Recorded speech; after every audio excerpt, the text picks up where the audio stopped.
Boko Haram releases new footage of kidnapped Chibok girls threatening never to return. A closer look at the gadgets that can make your home smarter. And cool tech trends that could make your life a little easier. Africa 54 starts right now. Good evening and welcome. I'm Vincent McCory. This is Africa 54. Militant Islamist group Boko Haram released a video on Monday purportedly showing some of the remaining girls who were kidnapped from the northeast Nigerian town of Chibok in 2014. A group of about 12 girls, some of whom are carrying babies, are seen in the 21-minute video. Reuters was unable to independently verify the claim that the girls were among those kidnapped in Chibok. Last May, Boko Haram exchanged 82 of the girls after mediation involving a payment to the insurgents and the release of some of the group's imprisoned senior members. Prior to that, 24 had been released or found in 2016. We're in the hands of Boko Haram today. They are here to take our message to you. Since when we were abducted to this very day, we have been safe. Government and people of Nigeria, we're begging you to this very moment to look on us with eyes of mercy and help us. We're Nigerian citizens.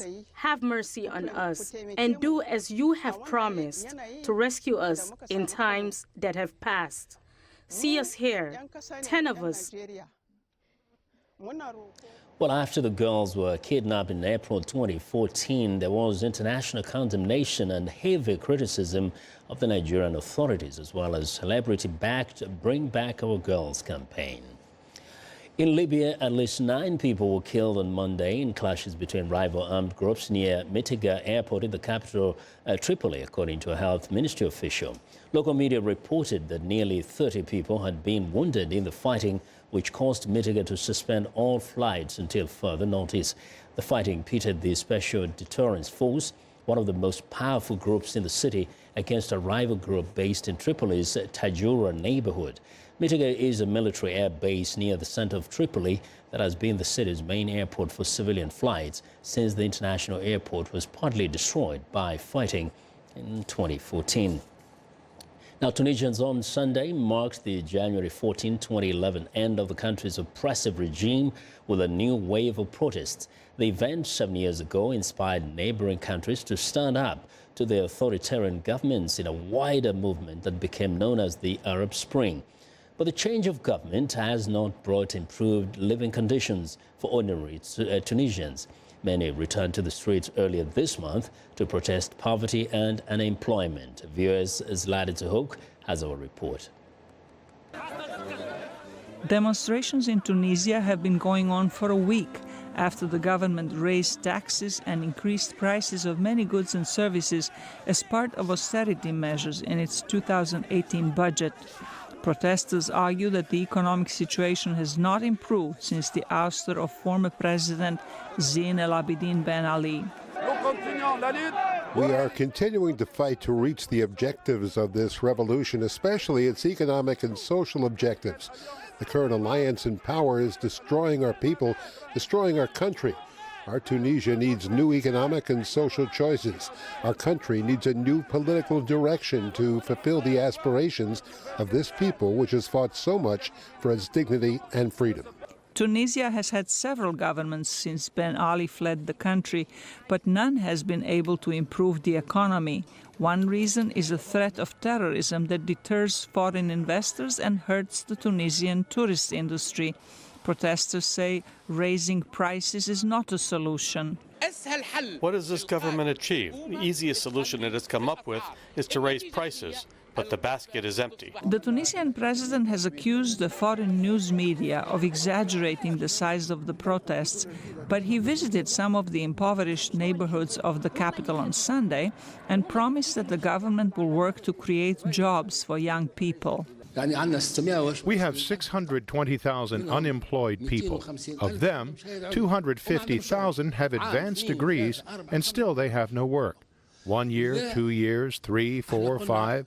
So we say, God willing, this year we will engage with a focus on the youth. Protests erupted on January 8th in several towns and cities across Tunisia in response to tax and price hikes aimed at reducing a budget deficit as per agreement with the country's international donors.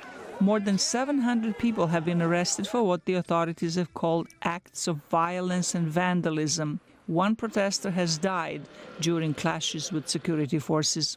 Zlarica Hoke, VOA News, Washington.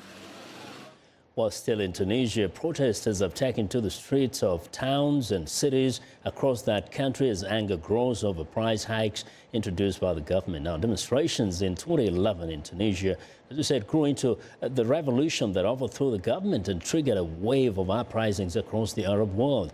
7 years on, the dictatorship may have gone, but as Henry Ridgwell reports, lingering social and economic problems are driving the anger, rising the prospect that the unrest could spread.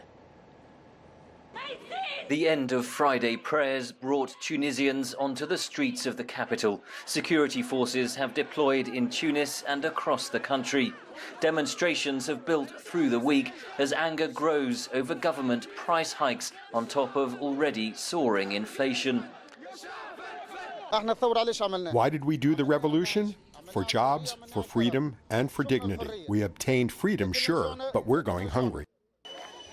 In December 2010, a vegetable seller in the town of Sidi Bouzid set himself on fire in protest at the confiscation of his cart by local authorities.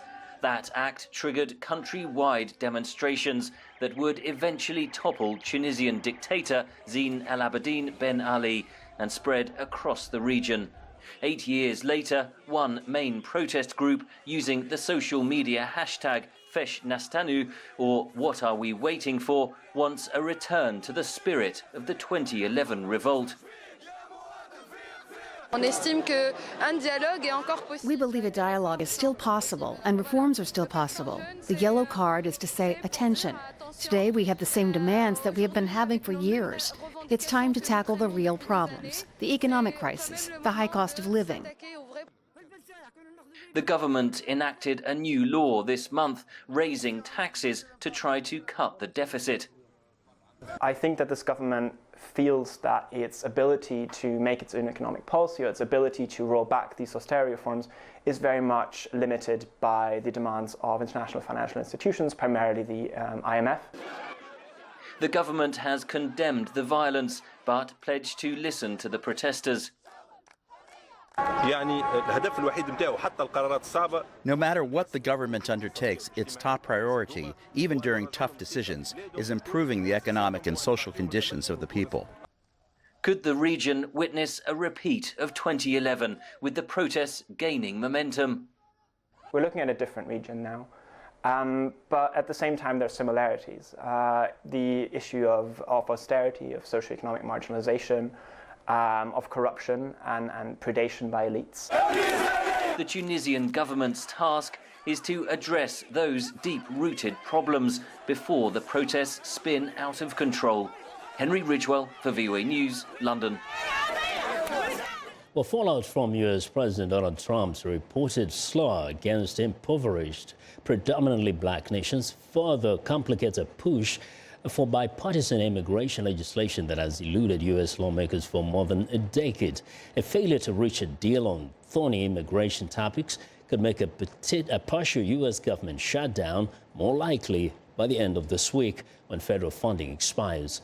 VOA's Michael Bowman has more. Last Thursday began with optimism on the Senate floor for a bipartisan accord to address the plight of hundreds of thousands of undocumented immigrants brought to America as children. A deal to pass DACA protections alongside a package of border security measures is finally within reach. Hours later, reports that President Trump had used an expletive in rejecting further immigration from countries like Haiti. I heard what he said. Exactly what he said. The president not only used that vulgar term once, he used it more than once. Trump took to Twitter to deny saying anything derogatory as reaction poured in. First thing that came to my mind was very unfortunate, unhelpful. It made me sad. It made me cry. I think he is a racist. Last year, Trump ordered an end to deferred action for childhood arrivals, or DACA, effective in March. Last week, a federal court blocked the order, but the push for a permanent legislative fix continues. Many Republicans want a deal that includes tougher border security and reforms to legal immigration. Republicans and Democrats want to solve the DACA situation, but we also want to make sure that we're not back here in 5 years doing the same thing again. What we have to do is secure our borders. Now the president is casting doubt that a deal is possible, blaming Democrats and calling it a great opportunity missed. Many Democrats, meanwhile, are linking a DACA fix to an extension of government funding. We're inching ever closer to the government spending deadline of January 19th, when we will have to address a host of unresolved issues. We must continue to press on and get a deal. I, for one, will not vote for government funding until we get a deal on DACA. Some lawmakers insist a bipartisan accord is within reach. The Democrats are negotiating in good faith. We are trying to come forward with a compromise, and I think we have, and you'll see that this week. By contrast, on Sunday, Trump tweeted, "DACA is probably dead because the Democrats do not really want it." Michael Bowman, VOA News, Washington. Now, 2018 promises to be a year of challenge and opportunity for President Donald Trump, both domestically and overseas. Trump hopes to build on his victory on tax cuts late last year, but the president and his Republican allies in Congress will likely face strong political headwinds this year leading up to the November midterm congressional elections. VOA's national correspondent Jim Malone has a preview of what's likely to be a pivotal political year ahead from Washington. Looking ahead to his second year in office, President Trump is hoping to build on his congressional victory last month on tax cuts. It's going to be tough to beat the year we just left, because what we had last year was something very special, especially to cap it off with the tremendous tax cuts and tax reform. But the White House got off to a rocky start with publication of a controversial book, highly critical of Trump's presidential style, that raised questions about his fitness for office, especially among Democrats like Senator Kirsten Gillibrand. I didn't think President Trump was the right person to be president. I didn't think he had the judgment or disposition to do a good job, and this just confirms my concerns. Trump and his aides slammed the book as mostly fiction. Press Secretary Sarah Huckabee Sanders. Again, there are numerous mistakes, but I'm not going to waste my time or the country's time going page by page talking about a book that's complete fantasy. The furor over the book and resulting rupture between Trump and former strategist Steve Bannon have once again sharpened the political divide over the president, says John Hudak. Well, I think what the book will do is fit into pre-existing notions for some people that the president is mentally unstable or is having challenges with decline. But for the president's supporters, this book is going to be seen as a fabrication and is something not to be taken seriously. Despite the victory on taxes, Trump remains historically unpopular for a first-year president and must now prepare for what could be a wave of Democratic victories in the November congressional elections, says Molly Reynolds. I think Republicans will have to confront the fact that there is more enthusiasm on the Democratic side than perhaps there is on the Republican side, in part because President Trump is and remains quite unpopular. Analysts also warn that the specter of the Russia investigation continues to weigh heavily on the Trump White House in 2018. You never know what's going to happen over the next few days. And then there's the president's often chaotic leadership style, which is not likely to change, according to John Hudak. Well, I think anyone who thinks that the first year of the Trump presidency was temporary and that the last 3 years are going to transform into this mature statesman-like atmosphere is kidding themselves. Donald Trump prides himself on the idea that what you see is what you get, and I think what you've seen for the last year is what you're going to get for the next 3. 2018 is shaping up as a consequential year for the White House, with a major fight brewing over party control of Congress that could have a profound impact on the Trump presidency. Jim Malone, VOA News, Washington. Who's getting this pen? Well, I want to know what you think about Africa 54 and the stories we cover. Join the conversation on Facebook. The address is Africa 54. We're also streaming our show live on Facebook, so check us out and share our show with your friends. Find me on Twitter at VOA Vince McCory. Now, coming up, evolving personal assistant tech comes to everyday gadgets. Stay with us.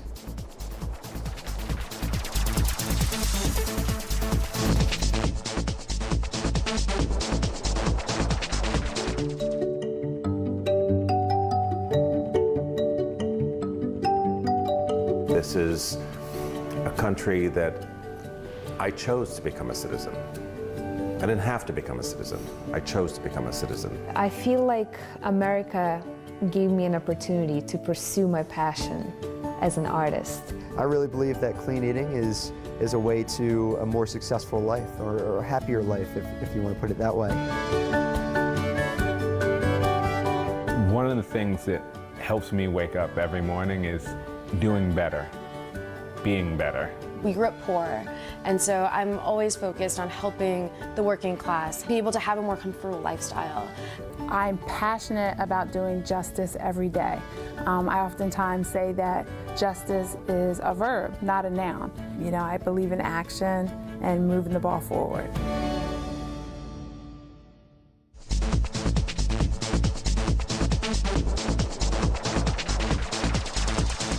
Gadgets that can make homes smarter are becoming more affordable for consumers. At the recent Consumer Electronics Show in Las Vegas, even simple devices were getting sophisticated new brains. VOA's George Putich has more. Shuffling songs by Adele.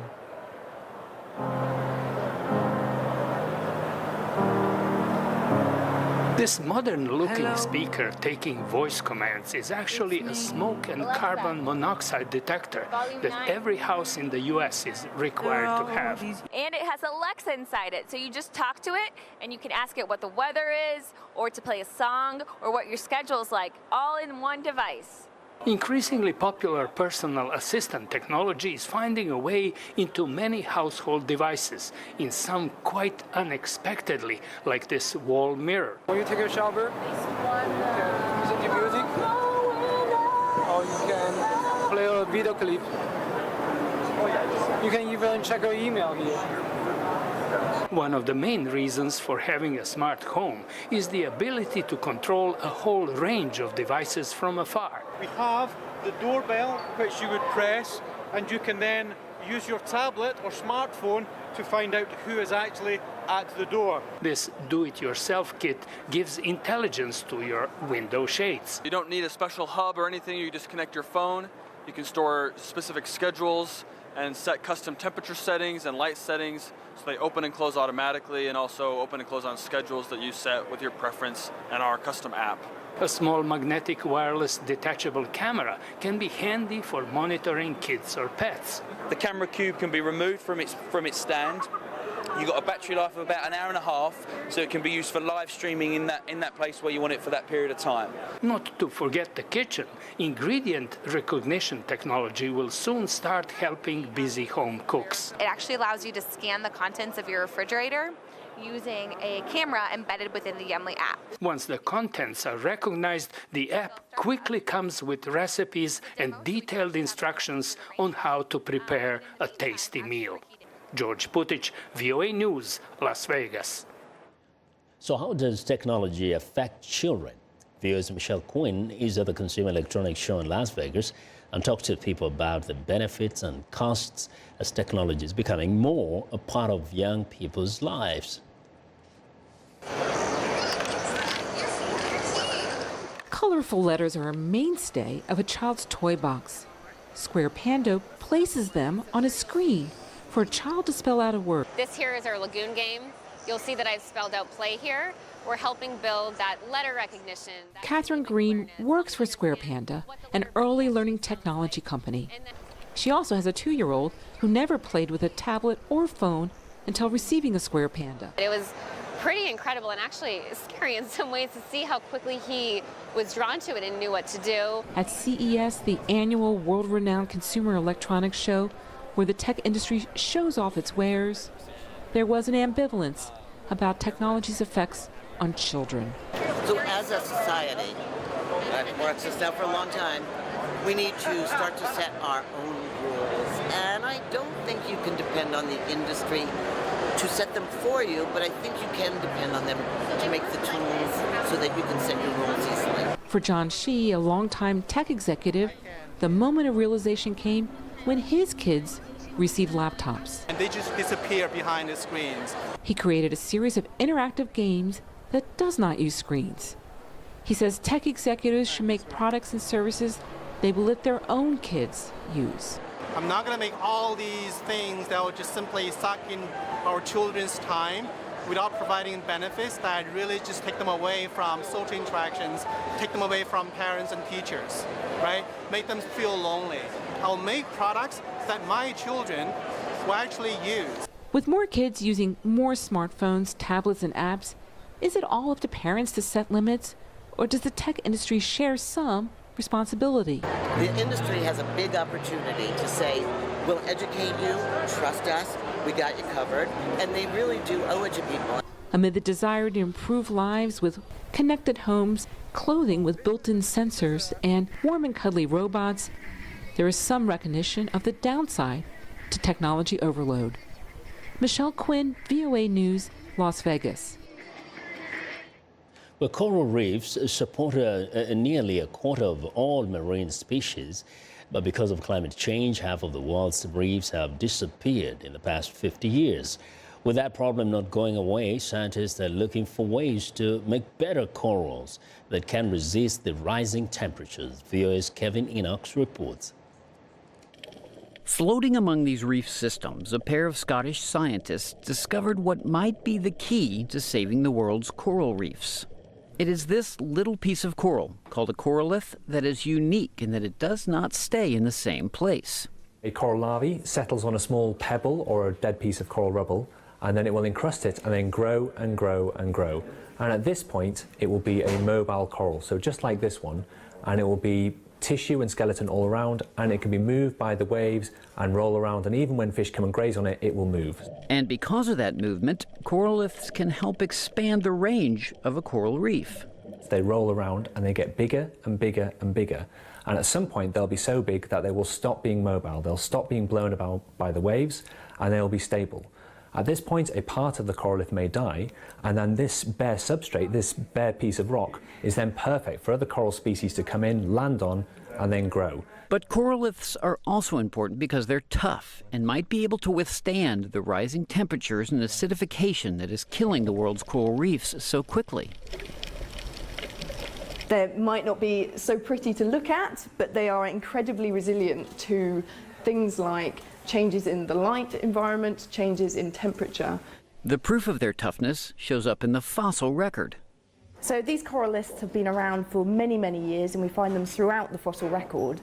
Because they're so resilient to environmental change and so resilient to processes such as coral bleaching, they're one of the survivors when we see these catastrophic events. But it is not clear if even the coralliths can withstand the speed of change being brought about by global warming. But now, everything is happening much quicker. So the ocean temperature and the ocean acidification, everything like that is happening at much, much faster events than ever before. The researchers are now working to see how they respond to events like coral bleaching.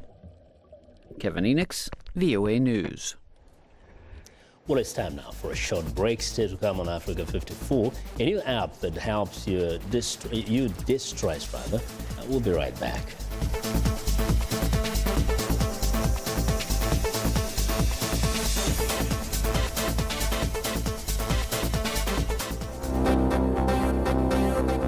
Alhamdulillah wahda wassalatu wassalamu ala man la nabiyya ba'da. Wa ba'da assalamu alaikum wa rahmatullahi wa barakatuh. Sako ne zuwa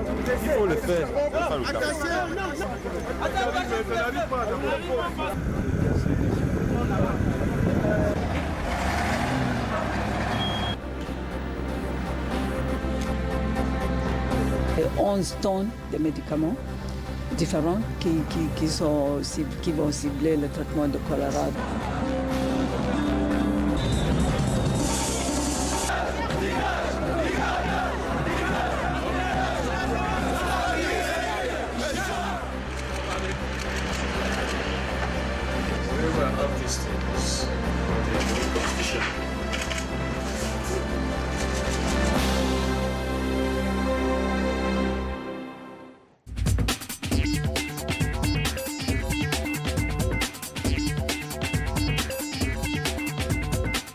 Welcome back to Africa 54, and here's what's trending. Now, a Japanese company, Hitachi, is developing a smartphone app that uses facial recognition to detect an employee's overall health as many companies take measures to better manage overwork. The app, My Life Pal, also offers advice on diet and cosmetics. Its unique facial recognition algorithm detects a user's pulse and stress levels by detecting facial complexion. If stress levels are high, the app recommends easy ways to relieve stress, such as using hand cream with soothing scent. Hitachi is currently testing the app through its employees, and it plans to roll it out to a bigger number of employees within 2 years. Now, next up, a US-based company has developed a device that it says can teach anyone to play guitar in 1 minute. Now, the Fret Zealot is a Bluetooth-connected LED strip that connects to a smartphone app and attaches to the guitar. With colorful lights, it shows which strings need to be hit and in what tone. The company just finished a crowdfunding campaign and will bring the device to the market for $199 this year. Well, and in other high-tech news, tired of lugging your suitcase around airports and train stations? Well, then this could be something for you. The TravelMate robotic suitcase is an autonomous electric travel case that simply follows you around. And the suitcase adjusts to your speed.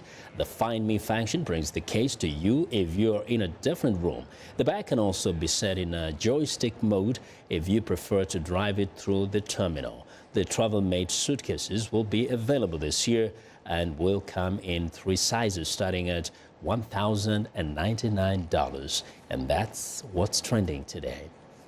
Well, and that's our show for today. Now, be sure to watch Africa 54 on our website at voaafrica.com.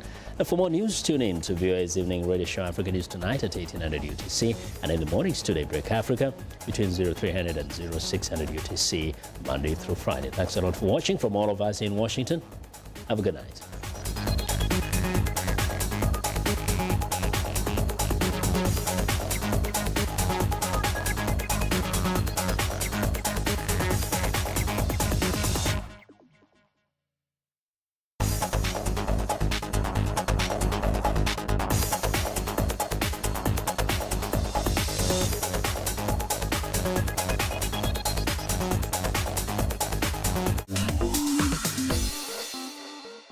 Welcome to English in a Minute. Removing a pea or nut from its pod is called shelling. But what does it mean to do this? To shell out. Did you see that diamond ring on Marcy's finger? I did. How much did Dave shell out for that? I heard it was $10,000.